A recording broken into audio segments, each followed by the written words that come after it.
So with so many people gaming the system, is there anything that we can actually do to stop it?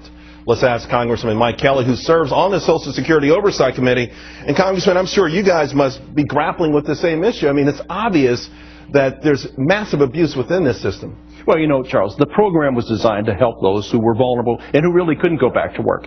As you and I were just talking about, the medical advancements and technology would lead most of us to believe that with these advancements, you being hurt and you getting better should be a lot quicker. The span should be better. People should be returning to work. But maybe we've made it too easy to stay on disability. Right. Maybe we made it so easy to stay there that we've taken away the incentive to get up and go back to work. Bad situation the country's in right now. Yeah, you know, we've got veterans who are returning from Iraq and Afghanistan, with missing legs, and they go out and look for jobs and find jobs, and so. But what do we do? Because it's really unrealistic that we'd have an army of guys planting cars, garbage cans in front of cars and things like that. What do you think the solution would be to stop this abuse? Because it's not inexpensive. It's costing the American taxpayer a lot of money. And as you just said, a lot of the dollars, the administration of this is going into investigation. You have to question, though, this is a societal problem where there's an old saying used to be, it's not the size of the dog in the fight, it's the size of the fight in the dog. If we're not teaching our young people, you want to be part of the cure. You want to be part of an active a group of people who get up every morning and go to work to make the country better. We're looking another way now, where all of a sudden this has become a way of life, and not a way to get through a difficult time, but a way of life. There's something wrong with that model, and there's something that we look at and say it's totally unsustainable. We've got to move on. So we have to do the investigations to keep people honest, but really it goes in the hearts of every individual. They know when they can go back to work. And listen, you feel pain differently than I feel pain. I understand that. But you know what? You still have to get back up and get back in the game. Right. And along that note, I guess, listen, we just came through a long presidential campaign where one of the narratives were, at least the way I interpreted it, was that, hey, if you're down in your luck, it's not your fault. Even if you dropped out of high school, even if you wake up and hit the bong every morning, it's not your fault. Some guy in Wall Street washed away your opportunity. So feel no shame.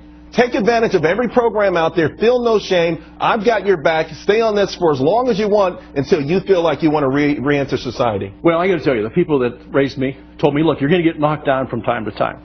The only real problem you'd have is not getting back up or not wanting to get back up. When you don't want to get back up, when you don't want to become part of the solution and not part of the problem, that's where the problem lies. So we're looking at cultural changes now that it's hard for a lot of us to understand, but we've got to go back to what made us great. What made America great was their work ethic. It was their ability to look beyond and to look to the future all the time and say, I can be part of that. We need to get back to that. Now, we do have to still enforce the laws. They're on the books. We want to help those who are vulnerable. We want to help those who are hurt. But by the same token, we have to encourage those that are on the sidelines to get back in the game. And you do that by a message.